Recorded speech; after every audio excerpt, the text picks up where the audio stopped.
अस्सलाम वालेकुम everyone. So today will continue our breast surgery, जो कि हम पहले मैंने आपको बताया कि ब्रेस्ट की सर्जिकल एनाटमी जो भी उसके रेलिवेंट चीज़ें थी वो सब आपको बताई।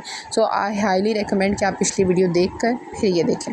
So let's talk about triple assessment of breast in this video. Triple assessment ये है कि कोई भी पेशेंट आपके पास ब्रेस्ट क्लिनिक में आप बैठे हुए हैं, वो आपके पास कोई भी पेशेंट आएगी तो उसको एवेलुएट करने के लिए प्रॉपर गाइडलाइंस और ट्रिपल असेसमेंट का तरीका हम यूज़ करेंगे। वैसे तो मुझे लगता है कि जो भी पेशेंट्स होते हैं हम उनको इसी तरीके से देखते हैं कि पहले हम हिस्ट्री लेते हैं, एग्जामिनेशन, फिर इन्वेस्टिगेशंस, ये सब करते हैं। लेकिन ब्रेस्ट के अंदर उन्होंने प्रॉपर गाइडलाइंस बनाई और एक टर्म इसके लिए दी है, तो एग्ज़ाम्स में भी आपने ये टर्म ही बतानी है। तो that term is triple assessment. Now what does it mean? Triple assessment नाम से ज़ाहिर है कि इसके अंदर 3 फेजेज़ होते हैं। पहला फ़ेज़ है क्लिनिकल, ठीक है। क्लिनिकल के अंदर हिस्ट्री और एग्जामिनेशन होती है।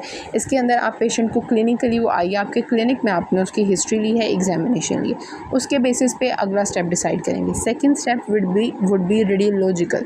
फर्स्ट स्टेप पे हमने क्लिनिकल कर लिया, इसके अंदर आगे history and examination. Second step is radiological. इसके अंदर आगे 3 कंपोनेंट्स हैं, mammography, ultrasound and MRI. Her female different होती है और उसके अकॉर्डिंग हमने डिसाइड करना है कि इसके अंदर कौन सा वाला हमने इन्वेस्टिगेशंस करानी, मेमोग्राफी करानी, अल्ट्रासाउंड कराना है, एमआरआई कराना है। लेकिन हमेशा सेकेंड स्टेप में हम पहले रेडियोलॉजिकल इन्वेस्टिगेशंस ही कराएंगे।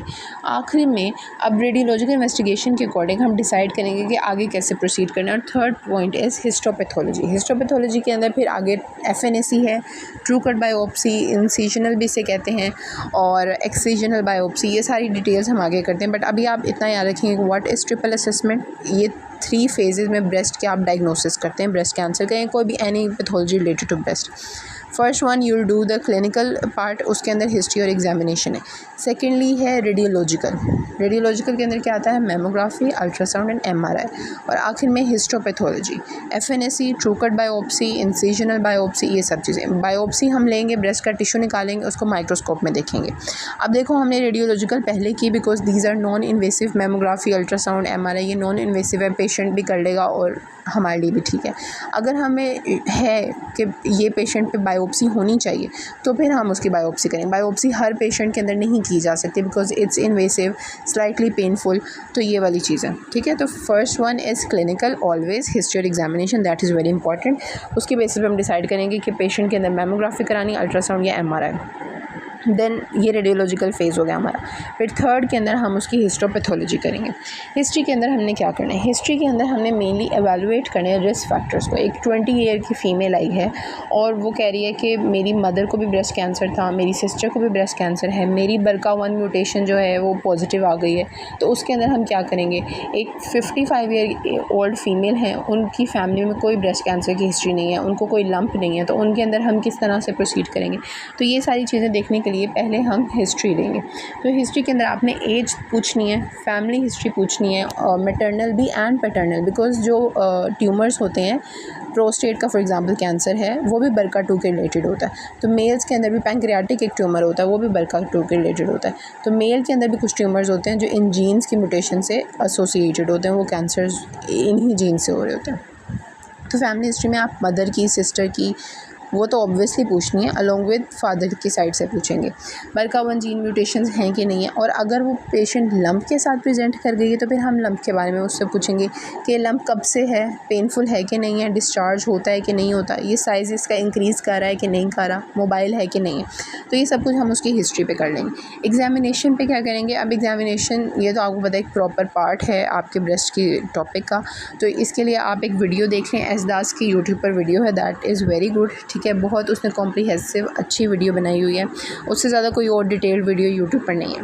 तो इसको आप देखेंगे, आपकी एग्जामिनेशन वाला पार्ट कवर हो जाएगा for short case, long case, जहाँ पर भी ब्रेस्ट की एग्जामिनेशन आएगी। यहाँ पर बस मैं आपको ब्रीफ सा बता देती हूँ कि इंस्पेक्शन पे हम देखते हैं, स्किन को देखेंगे, उस पर कोई टेम्परेचर चेंजेस, इन्फ्लेमेशन है, डिस्चार्ज तो नहीं है, PUD ऑरेंज है, निपल डिस्चार्ज है, डिम्पलिंग ऑफ स्किन है, निपल रिट्रैक्शन है, ये सब चीज़ें आप देखेंगे।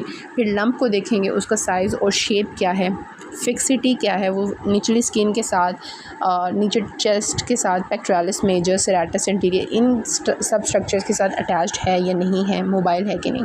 तो ये मैंने आपको एग्जामिनेशन का बस बहुत ही ओवरव्यू दिया ऊपर से। उसकी एसदास की वीडियो अराउंड 28-30 मिनट्स की आई गेस, तो आप देख लेंगे तो that would be more than enough. Okay, so that was the clinical part. Triple assessment के मैंने आपको बताया 3 कंपोनेंट्स हैं। The first component is clinical, that includes history and examination. वो मैंने आपको बता दिया, उसमें ज़्यादातर बातें आपको पता पहले से होंगी। आगे हमने बात करनी है एग्जामिनेशन रेडियोलॉजिकल कंपोनेंट। ये बहुत इंपॉर्टेंट है। इसके अंदर आता है mammography, ultrasound and MRI।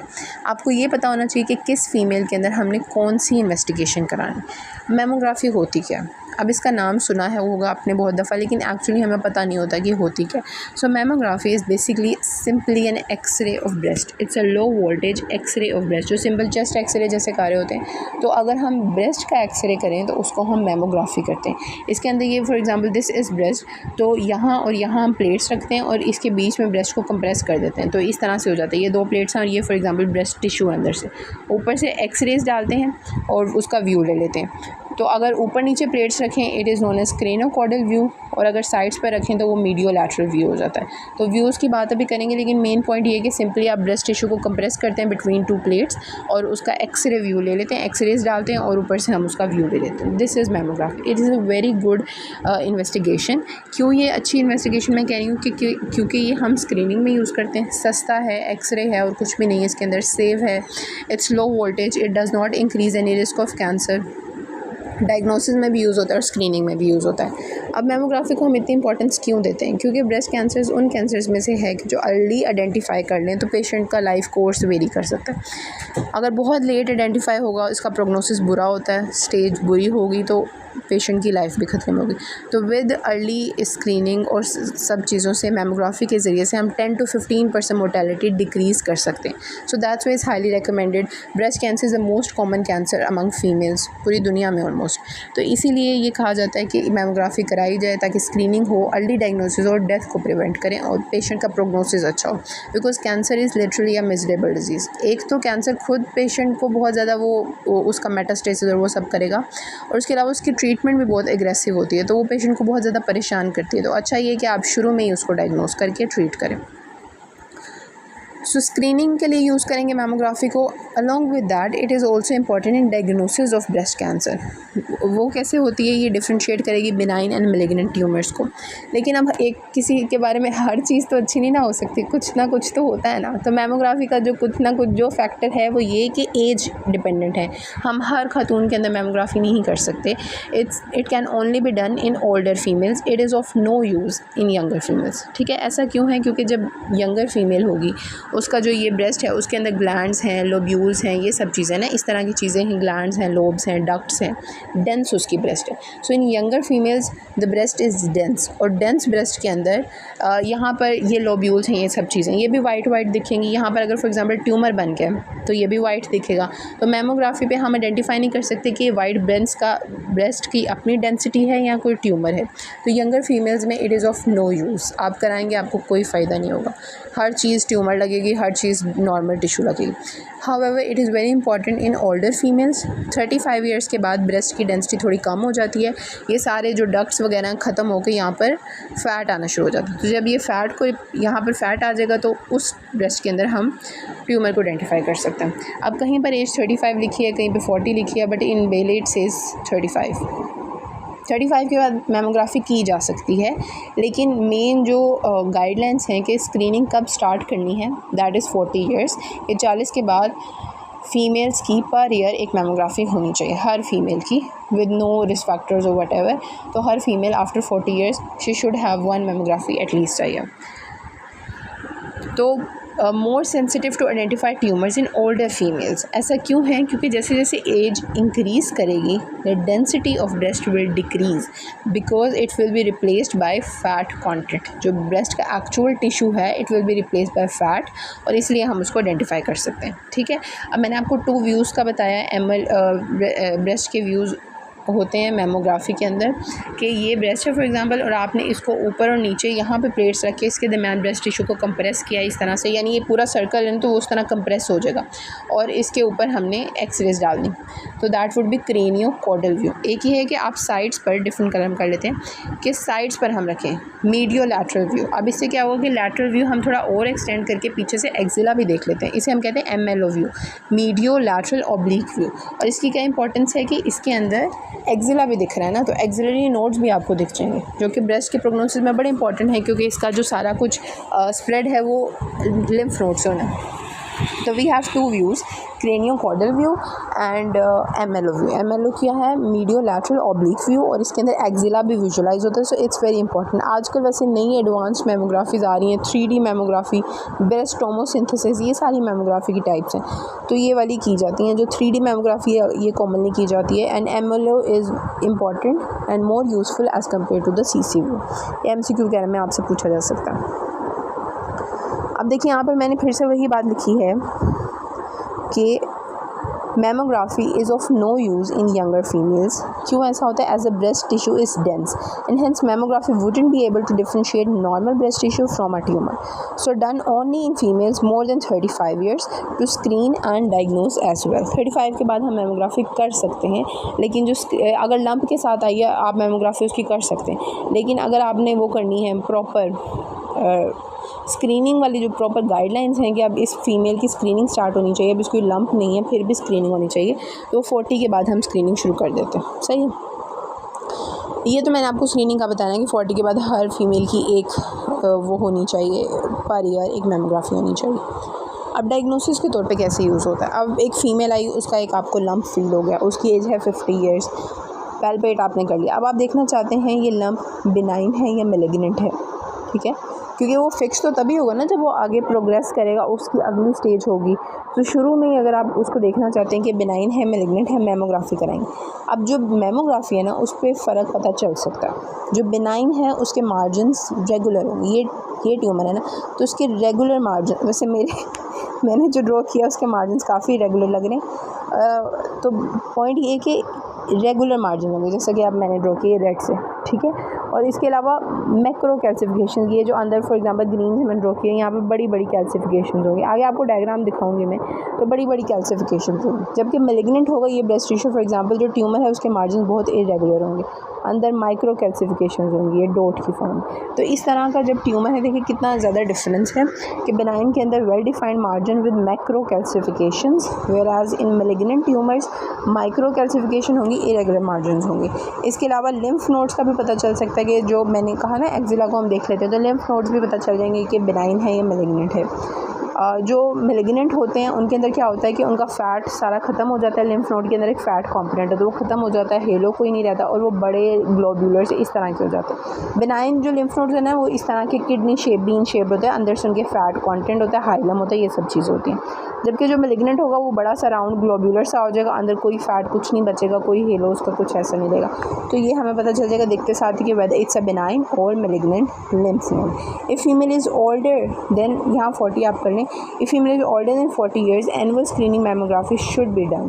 It reduces mortality up to 15 to 20%. That's a significant number. ठीक है, ये कोई छोटी बात नहीं कि 20% लोगों में आप मोर्टेलिटी को कम करें, वो भी इतने सस्ते से नॉन इन्वेसिव टेस्ट के साथ जो इजीली अवेलेबल है, तो इसलिए इसको इतना अच्छा समझा जाता है। फिर उसके बाद अब हमने बात की कि अगर फ़ीमेल 35 या 40 से या ओल्डर है तो उसके अंदर मैमोग्राफी कर लें, लेकिन अगर उसकी एज 20 ईयर्स है लेकिन वो लंप के साथ प्रेजेंट कर गई।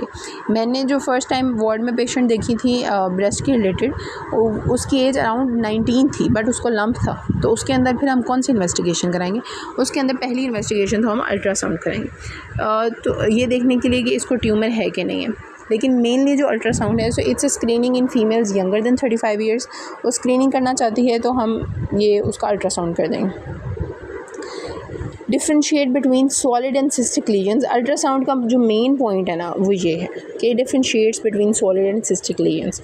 ये बेनाइन मेलिग्नेंट को इतना डिफ्रेंशिएट नहीं करता, और उसका मसला भी होता है कि ultrasound is very much operator dependent. तो ये है बात। तो अल्ट्रासाउंड की सबसे इंपॉर्टेंट बात ये है कि it is used to differentiate between solid and cystic lesions. It can be used as screening modality in females younger than 35 years. और मैंने आपको बताया कि it's not a very useful modality in managing the breast patients. लेकिन एक important इसकी बात यह है कि हम अल्ट्रासाउंड गाइडेड जो एक्सिलरी नोड्स हैं उनकी बायोप्सी ले सकते हैं। अब एक्सिलरी नोड्स हमें विजिबली तो नहीं दिख रहे हैं ना, ब्रेस्ट की तो बायोप्सी इजीली ले लेंगे, लेकिन एक्सिला के नोड्स की बायोप्सी कैसे लें? तो अल्ट्रासाउंड गाइडेड बायोप्सी लेते हैं और फिर हम अपना सर्जरी डिसाइड करते हैं उसके अंदर।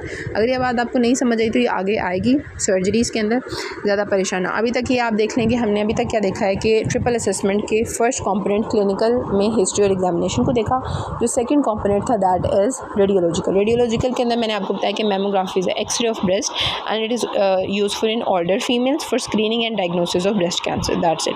अल्ट्रासाउंड के अंदर आपको ये बात बताई कि ultrasound is more important for screening younger females, और लेकिन इसकी रेलिवेंट बात क्या है कि it is use to differentiate between cystic and solid lesions. यानी यहाँ पर कोई सिस्ट है, सिस्ट वगैरह भी तो बन सकती है ना ब्रेस्ट के अंदर, कोई इन्फ्लेमेटरी सिस्ट है, उस तरह की कोई चीज़ें पेनफुल है तो हम अल्ट्रासाउंड कराएंगे कि सिस्ट है या सॉलिड ट्यूमर है अंदर पड़ा हुआ। ओके, आगे MRI है। MRI is important. MRI is done for the screening of younger females who are very high risk, ठीक है। तो अगर तो यंगर फीमेल है, उसका कोई रिस्क वगैरह नहीं है, नॉर्मल सी फीमेल है, कोई फैमिली इस तरह की नहीं है हिस्ट्री, तो आप उसकी अल्ट्रासाउंड से स्क्रीनिंग कर लेंगे। लेकिन अगर फीमेल हाई रिस्क है, हाई रिस्क का मतलब है कि उसके अंदर उसने बर्गर की म्यूटेशंस अपनी चेक कराई तो वो पॉजिटिव आ गई, फैमिली हिस्ट्री उसकी पॉजिटिव है, तो उसके अंदर हम MRI करेंगे। सो अब ये देखिए 3 MCQs हैं। If the female is older than 40 years कर लेते हैं। If the female is older than 40 years, screening हम किससे करेंगे? Mammograph. If she is younger, screening करेंगे अल्ट्रासाउंड से। But if she is younger but has risk factors, family history उसकी positive है, बर्का म्यूटेशंस पॉजिटिव हैं, विल गो फॉर MRI, ठीक है। 25 साल की लड़की है, उसकी फैमिली हिस्ट्री पॉजिटिव है और उसके अलावा बर्का म्यूटेशंस वगैरह उसके अंदर पॉजिटिव आ चुकी हैं, तो MRI कराएंगे, ये नहीं भूलना आपने। दूसरे नंबर पे MRI की इंपॉर्टेंस क्या है कि सर्जरी की, और उसके बाद आप देखना है कि स्कार के ऊपर कोई हाइपरट्रॉफी हो गई है या फिर से कोई ट्यूमर आ गया, तो सर्जरी के बाद हम स्कार या रिकरेंस के अंदर डिफ्रेंशिएट करने के लिए इसको यूज़ कर रहे होते हैं। और इसके अलावा जब पेशेंट लम्प के साथ प्रेजेंट करिए, हम अपनी सर्जरी डिसाइड करें कि हमने कौन सी वाली सर्जरी प्लान करनी है, तो हम ये डिपेंड करता है ना कि ट्यूमर कितना बड़ा है, कितने क्वाड्रेंट्स में है। तो ये देखने के लिए कि ट्यूमर मल्टीफोकल है या मल्टीसेंट्रिक है। मल्टीसेंट्रिक का मतलब होता है कि काफ़ी सारे क्वाड्रेंट्स में, मल्टीफोकल का मतलब है एक ही क्वाड्रेंट में इतने सारे वो लम्प्स पड़े हुए ना। तो इस तरह की चीज़ें ये देखें कि इन दोनों की सर्जरी फ़र्क होगी ना। इसके अंदर हम सिर्फ ब्रेस्ट का इतना सा पार्ट रिमूव कर सकते हैं, जबकि इसके अंदर हमें पूरी ब्रेस्ट रिमूव करनी ही पड़ेगी। ऐसा नहीं हो सकता कि हम कोई पार्ट रिमूव कर दें। तो इसीलिए ये इंपॉर्टेंट है to differentiate whether the tumour is multifocal और मल्टीसेंट्रिक। और इन्वेसिव डक्टल कार्सिनोमा, इन सब चीज़ों का जो एक्सटेंट है, स्पेशली DCIS का एक्सटेंट, तो वो सब आइडेंटिफाई करने के लिए हम क्या कर रहे होते हैं? हम MRI करते हैं। और MRI एक और चीज़ के लिए बहुत इंपॉर्टेंट है, दैट इज़ ब्रेस्ट इम्प्लांट्स। तो किसी भी फीमेल को ब्रेस्ट इम्प्लांट्स डले हुए हैं और अब वो दोबारा प्रेजेंट हुई है, उसको पेन हो रही है, कुछ फील हो रहा है ब्रेस्ट के अंदर, कुछ भी हो रहा है, इम्प्लांट्स हैं, तो आपने MRI करना है, आपने कुछ मैमोग्राफी अल्ट्रासाउंड कुछ नहीं करना। तो मैमोग्राफी 2 चीज़ों के लिए, तो पहली कंफर्म याद करें, 2 नहीं बल्कि 3 कर लो। First one, screening modality in younger females with risk factors, that is the first point. Second point is कि स्कार है या रिकरेंस है, इसको डिफ्रेंशिएट करना है। और तीसरा मैंने आपको कहा ब्रेस्ट इम्प्लांट्स हैं, तो उसके लिए भी investigation of choice would be always MRI, सही। और अगर ट्यूमर मल्टीफोकल या मल्टीसेंट्रिक है और DCIS है, ये तो इसका एक्सटेंट है, तो यानी बेसिकली ट्यूमर का एक्सटेंट को डिटर्मिन करने के लिए उसमें भी आप MRI कराएंगे। तो ये इस तरह आप 4 पॉइंट्स करके याद कर लें। Younger females with risk factors, scar and recurrence को डिफ्रेंशिएट करना है, ब्रेस्ट इम्प्लांट्स के लिए इन्वेस्टिगेशन ऑफ चॉइस है। फिर 4th पॉइंट में आप देखेंगे ट्यूमर का एक्सटेंट देखने के लिए कि whether it is a multifocal या मल्टीसेंट्रिक ट्यूमर या DCIS है, इन्वेसिव डक्टल है, कितना फैला हुआ, वो सब चीज़ें करने के लिए हम MRI कराएंगे। So now we are done with the second component of the triple assessment. First was clinical, that includes history and examination. Second में है रेडियोलॉजिकल, उसमें आपको मैमोग्राफी का बताया, अल्ट्रासाउंड का बताया एंड MRI, ये तीनों को हमने डिस्कस किया। Younger female with risk factors MRI, younger female screening ultrasound, older female की स्क्रीनिंग है तो मैमोग्राफी करेंगे। अगर एक लंप आ चुका है ओल्डर फीमेल में तो मैमोग्राफी करेंगे, रिकरेंस है तो MRI करेंगे, इम्प्लांट्स हैं MRI करेंगे, एक्सटेंट ऑफ ट्यूमर देखना है MRI करेंगे। अगर कोई सॉलिड लीजन है या हमें शक पड़े अंदर कोई सिस्ट बनी हुई है, फ्लूइड है, कोई इन्फेक्शन इन्फ्लेमेशन है, तो हम अल्ट्रासाउंड करेंगे, because it is important differentiate between solid and cystic lesions. Okay. Now will talk about histopathology. Histopathology ये है कि ये डायग्नोसिस को कंफर्म करने के लिए होती है। मैमोग्राफी में मैंने आपको बताया ना कि डायग्नोसिस में हमें हेल्प करेगी कि अगर इरेगुलर मार्जिन्स हैं, माइक्रो के इस तरह का ट्यूमर है, अंदर से माइक्रो कैल्सिफिकेशन, तो हम कह सकते हैं कि it can B malignant, but it is not 100% confirm कि ये मैलिग्नेंट ही है। कन्फर्मेशन जो ब्रेस्ट कैंसर की कन्फर्मेशन है, it is always on microscopy. ठीक है, आप माइक्रोस्कोपी में बता सकते हैं ना कि ये मैलिग्नेंट है, बिनाइन है। बाकी तो हम अंदाज़ा ही कर सकते हैं, अंदाज़ा हम एग्जामिनेशन पे भी कर सकते हैं कि वो फिक्स्ड है या वो उस तरह की स्किन इन्वॉल्वमेंट है कि नहीं है, वो तो एक्सपीरियंस से मैटर करता है। लेकिन कन्फर्मेशन हमेशा जो ट्यूमर बिनाइन है, मैलिग्नेंट है, ये माइक्रोस्कोप से ही होती है। सो हिस्टोपैथोलॉजी की बात करते हैं। अब हिस्टोपैथोलॉजी के लिए हमें स्पेसिमेन चाहिए, तो स्पेसिमेन लेते कैसे हैं? पहले तो आप देखें कि हम FNAC कर सकते हैं ना, हम लीस्ट इन्वेसिव से शुरू करेंगे। FNAC is least invasive, it stands for fine needle aspiration cytology. अब इसका मतलब आप समझें, फाइन नीडल एस्पिरेशन साइटोलॉजी, हम एक फाइन नीडल लेते हैं, उससे एस्पायर करते हैं साइटोलॉजी को, सेल्स को। ठीक है, ब्रेस्ट टिश्यू रिमूव नहीं करते। क्या होता है, ये ब्रेस्ट है, इसके अंदर आपने लोकल एनेस्थीसिया वगैरह दिया, यहाँ नीडल डाली और उसको ना अच्छे से, यानी वाइड बोर नीडल होती है और उसको हम अच्छे से शेक करते हैं। ठीक है, ट्यूमर के अंदर जाके अब जब नीडल को हिलाते हैं ना, तो वहाँ पर सेल्स डिस्पर्स हो गए ना, तो फिर हम उन सेल्स को एस्पायर कर लेते हैं बाहर अपनी नीडल के अंदर। तो हमने क्या किया, साइटोलॉजी किया। ये नहीं किया कि हमने ब्रेस्ट का एक प्रॉपर टिश्यू निकाल के बाहर कर लिया। So this is known as fine needle aspiration cytology. अब इसमें इसका फ़ायदा क्या है कि it is not very much invasive. आपने सिंपल एक नीडल डाल के उसको थोड़ा सा हिलाया और वहाँ पे जो सेल्स थोड़े डिस्पर्स हुए उसको उठा के सैंपल ले लिया। लेकिन इसका ये प्रॉब्लम ये कि ऐसा तो हो सकता है ना कि आपने बहुत ज़्यादा एक्सपर्टीज़ नहीं थी जो ऑपरेटर था, और उसने ऐसा किया कि जो ट्यूमर था, जो एक्चुअल सेल्स थे, वो मिस कर दिए। तो फॉल्स नेगेटिव इसके अंदर बहुत सारे आ सकते हैं। Many false negative operator dependent है, सैंपल अप्रोप्रिएट नहीं हो सकता हमारे डायग्नोसिस के लिए। तो ये वाले FNAC की बातें हैं कि FNAC इन्वेसिव कम है, बट ये है कि फॉल्स नेगेटिव के इसके अंदर होते हैं। अब true cut biopsy, core biopsy, incisional biopsy, ये आप अगर आपसे कोई पूछे कि what is the investigation of choice to confirm the diagnosis of breast cancer, the answer would be true cut biopsy. ठीक है, to confirm the diagnosis of breast cancer. इसके अंदर हम क्या करते हैं कि नीडल डालते हैं और ब्रेस्ट का टिश्यू रिमूव करते हैं थोड़ा सा। ठीक है, प्रॉपर टिश्यू थोड़ा सा निकालते हैं। इसको हम इंसिजनल बायोप्सी भी कहते हैं, कोर बायोप्सी भी कहते हैं। Part of tissue is taken. पिछले में सिर्फ साइटोलॉजी थी, इसमें प्रॉपर टिश्यू आता है। सही है, तो इसमें हम टिश्यू में हम फिर डिफ्रेंशिएट कर सकते हैं कि बेसमेंट मेम्ब्रेन कितनी इन्वॉल्व हो रही है, कितने सेल्स इन्वॉल्व, उसमें तो बस थोड़े से सेल्स आए ना, उन सेल्स को देख के हमने अंदाज़ा लगाना। इसमें हमने टिश्यू निकाला है, बेसमेंट मेम्ब्रेन को देखेंगे, हर चीज़ देखेंगे। अब वो टिश्यू के आगे हम इम्यूनोहिस्टोकेमिस्ट्री भी कर सकते हैं। इसका एक ये फ़ायदा ये कि एक तो बायोप्सी हमने माइक्रोस्कोप में देख ली, फिर उसके बाद इम्यूनोहिस्टोकेमिस्ट्री करेंगे, उसका ER-PR स्टेटस, HER2 स्टेटस, ये सारी चीज़ें हम देखेंगे। हम ये देखेंगे कि ये डक्टल है कि ये डक्टल कार्सिनोमा इन सीटू है, यानी कि बेसमेंट मेम्ब्रेन को इन्वेड किया हुआ है या नहीं किया हुआ। इन सीटू का मतलब है कि बेसमेंट मेम्ब्रेन इंटैक्ट है, जो ट्यूमर है वो with in the basement membrane है। इन्वेसिव का मतलब है कि ट्यूमर निकल चुका, बाहर निकल चुका है, ब्लड इसका स्प्रेड ज़्यादा होगा। और अगर अल्सर बन चुका है तो हम एजेस ऑफ अल्सर से सैंपल लेते हैं। एक्सीजनल बायोप्सी का मतलब होता है कि जितना भी ट्यूमर है वो सारा निकाल दें। अब आजकल ऐसा नहीं होता, क्योंकि ऐसा इसलिए नहीं होता कि हम सिर्फ डायग्नोसिस के लिए एक्सीजन नहीं करते, हम डायग्नोसिस करते हैं थ्रू ट्रू कट बायोप्सी। ठीक है, अगर तो कैंसर है, मैलिग्नेंट है, तो फिर हमें उसकी स्टेजिंग भी तो करनी है ना। तो स्टेजिंग से पहले ट्यूमर निकालने का फ़ायदा नहीं हो सकता, वो मैलिग्नेंट हो, बाद में उसकी पूरी ब्रेस्ट निकालनी पड़े, तो वो जो हमने इतनी ज़्यादा एक्सीजन की, वो फ़ायदा नहीं उसको कोई होगा। So the most important investigation to confirm the diagnosis of breast cancer is true cut biopsy, इसका दूसरा नाम कोर है इंसिजनल बायोप्सी। इसके अलावा आपको एक और बता देती हूँ कि अगर आपको प्रोस्टेटिक कैंसर का लिखा हुआ हो या सॉफ्ट टिश्यू सार्कोमास, जो इस तरह के कैंसर्स हैं ना, कोई MCQ वगैरह आ जाए कि इन द प्रोस्टेटिक कैंसर कौन सी इन्वेस्टिगेशन ऑफ चॉइस है, सॉफ्ट टिश्यू सार्कोमा में क्या है, ब्रेस्ट कैंसर में क्या है, तो इन सब के अंदर true cut biopsy is always the investigation of choice to confirm the diagnosis. कुछ कैंसर्स में हम एक्सीजन करते हैं, लेकिन ये जो मैंने नाम लिखे हुए इनके अंदर आप इंसिजनल बायोप्सी करते हैं। So that's all about the triple assessment of breast. It has 3 components as the name says: clinical, radiological, histopathology. clinical के अंदर हिस्ट्री एग्जामिनेशन है, रेडियोलॉजिकल के अंदर हमने बात की अल्ट्रासाउंड है, MRI, मेमोग्राफी एंड MRI भी यहाँ पे आपने लिख देना है। ठीक है, एज आप 40 ईयर्स ही याद कर लें, सही, क्योंकि मोस्ट ऑफ द रेफरेंसेज जहाँ मैंने देखा है उन्होंने 40 ही लिखा हुआ है। और हिस्टोपैथोलॉजी के अंदर FNAC है, ट्रू कट बायोप्सी है। अब ये देखें, जो यंगर फीमेल है, ये यंगर फीमेल की ये सारी नॉर्मल ब्रेस्ट है and this is the tumour. Now you see कि ट्यूमर और नॉर्मल ब्रेस्ट को डिफ्रेंशिएट करना कितना मुश्किल हो रहा है। This is the fat content. तो ये भी तो ट्यूमर और ये सब कुछ चीज़ें एक जैसी हैं ना। तो ये यंगर फीमेल्स के अंदर हम इसीलिए मेमोग्राफी को यूज़ नहीं करते, because the tumour is not very easily differentiated from the other normal breast tissue. This is the normal breast tissue and this is the tumour. सही। अब ये ओल्डर फीमेल है, ये सारा वो फैट कंटेंट ऑफ ब्रेस्ट है and this is very completely distinguished from the other parts, और ये ट्यूमर है। तो इसलिए ओल्डर के अंदर आप मेमोग्राफी करते हैं। तो ये देखें, आपको क्लियरली दिख रहा है कि ट्यूमर कहाँ पर है और बाकी नॉर्मल फैट टिश्यू कहाँ पर है। तो ये इसीलिए मेमोग्राफी की जाती है। अब आगे ये मैंने पिक्चर्स डाली हुई हैं उसकी मैरो की, क्योंकि उसके नोट्स काफ़ी अच्छे और कॉम्प्रीहेंसिव हैं।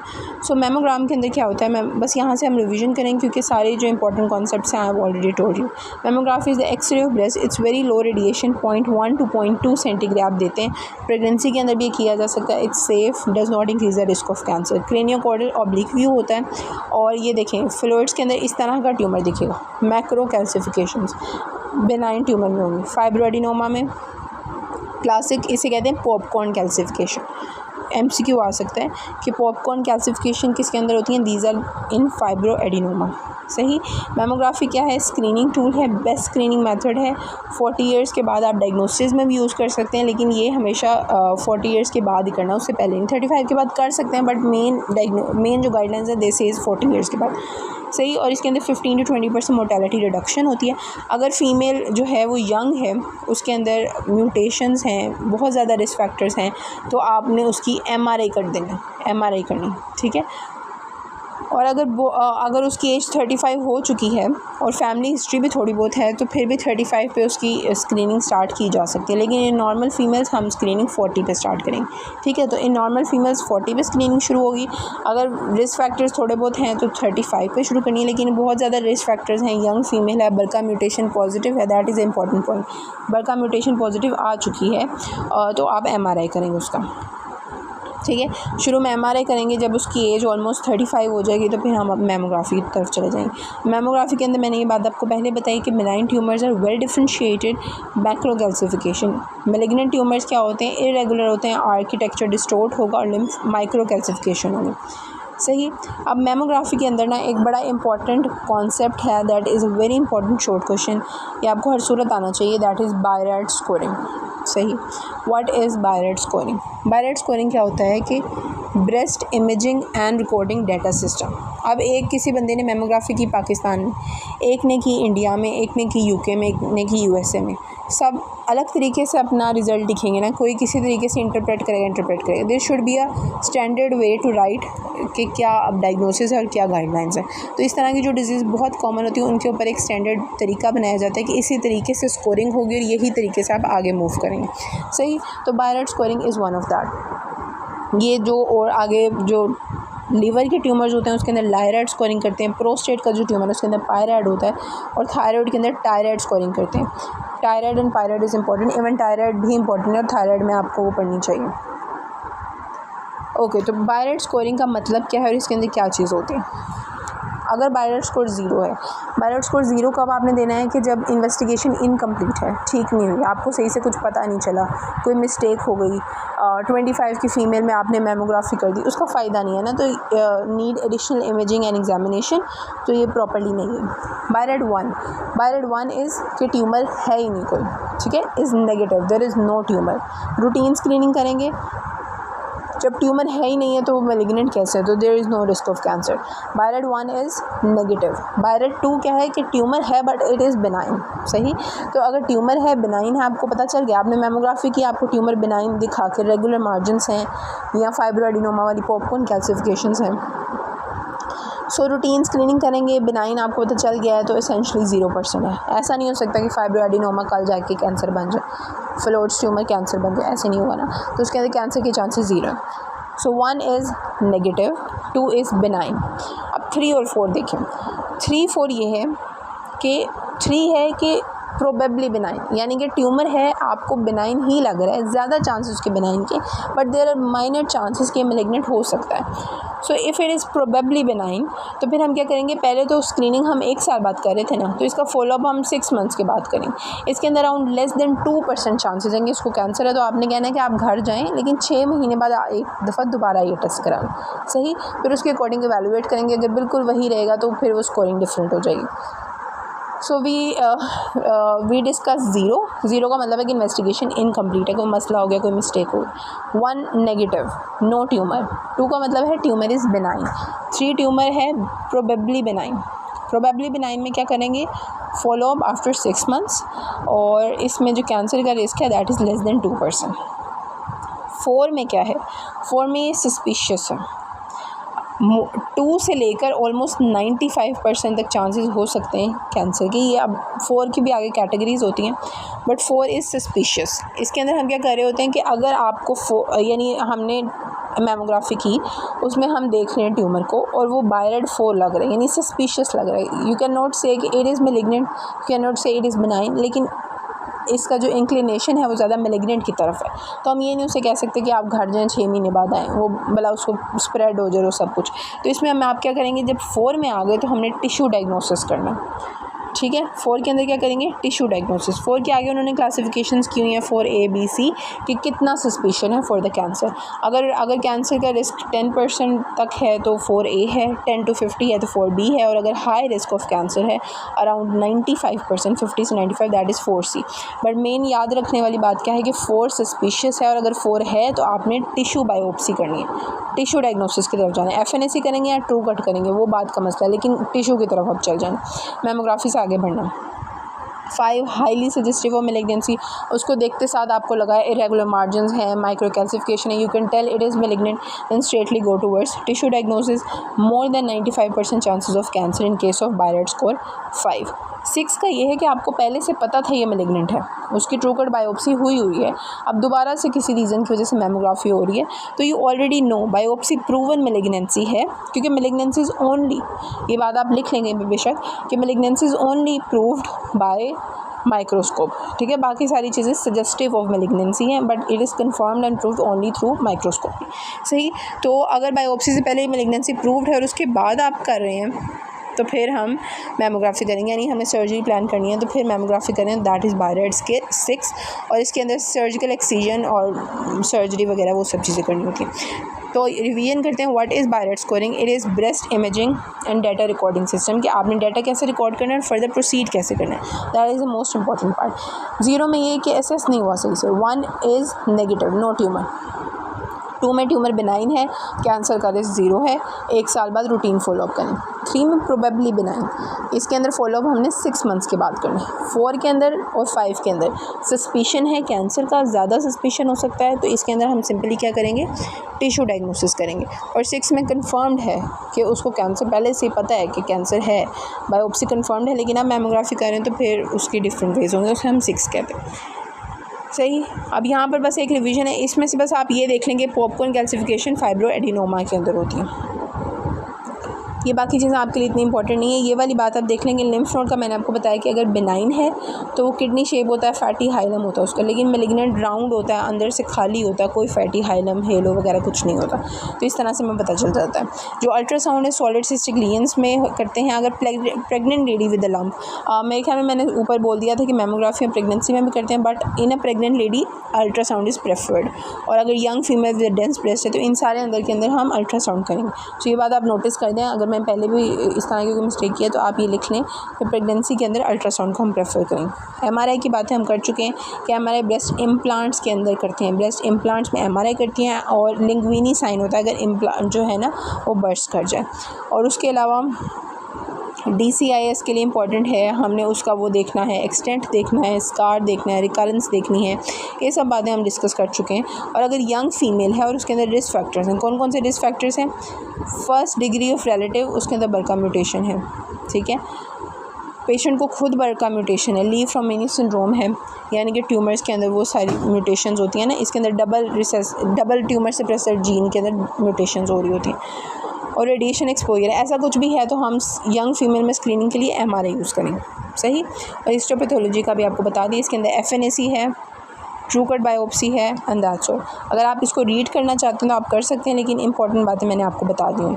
और प्रोस्टेटिक कैंसर के अंदर, सॉफ्ट टिश्यू कार्सिनोमास के अंदर, इन सब के अंदर जो इन्वेस्टिगेशन ऑफ चॉइस है that is true cut biopsy.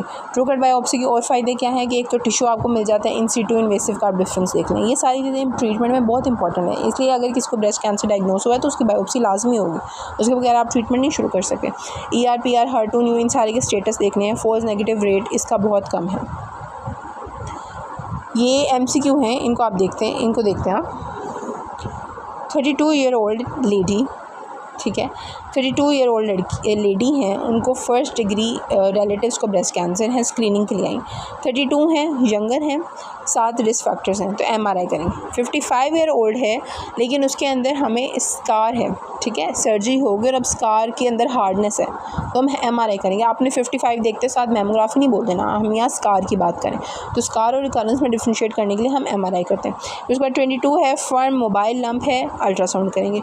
42 year old है, बायरॉइड स्कोरिंग पे 4B आ गया, ठीक है, आपको बताया कि अगर बायरॉइड पे 4 आ जाए तो हम टिश्यू बायोप्सी करते हैं, तो true cut biopsy. 38 year old lady है, उसको ब्रेस्ट इम्प्लांट्स डले हैं, MRI, ठीक है, इम्प्लांट्स आ गए, MRI।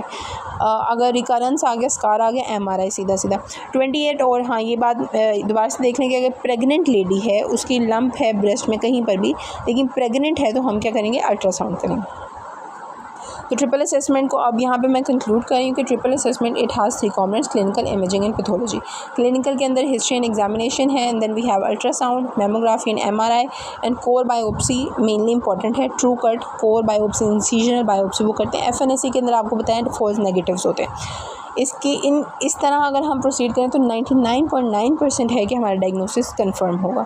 ये मैंने यहाँ पे बेले की पिक्चर्स भी ऐड कर दी हैं। देयर इज़ नथिंग न्यू है, सब कुछ आपको इसमें कुछ भी खास बात नहीं है, बस ये कि स्टेजिंग के लिए जब आप कंप्लीट कर लेते हैं, आपको डायग्नोसिस आपने कर लिया, तो स्टेजिंग भी तो करनी है ना, कि पूरी बॉडी में ब्रेस्ट कितनी फैली है, पूरी बॉडी में कैंसर कितना फैला हुआ है ना, तो इसके लिए हम PET स्कैन करा सकते हैं।